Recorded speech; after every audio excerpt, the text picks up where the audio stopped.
Welcome to Luca and Miguel. Enjoy the video. You start by looking closely at the jam. You need to know whether fabric, a thread, or bent teeth are the culprit. Once you spot debris, use tweezers and a flashlight to remove lodged fibers carefully, because pulling hard can worsen the snag. Make short, gentle motions to test the slider. If it budges, stop and plan the next step.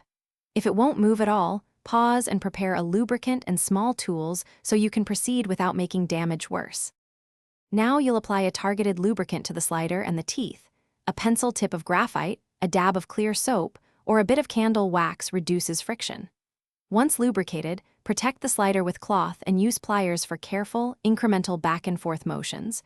Short moves, then check. If a tooth is bent, press it gently with a flat screwdriver to realign the mesh so the slider can pass. Keep checking the fabric to ensure nothing re-enters the zipper path. Once the slider moves, run it up and down several times to spread lubricant and confirm alignment. This prevents immediate rejamming. Then secure the top stop.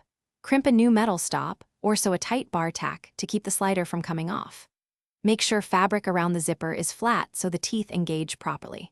If motion remains irregular or teeth are damaged beyond repair, replace the slider or the entire zipper to restore reliable function, don't force it, which can cause permanent damage. Thanks for watching and please subscribe. It's the best investment you'll ever make.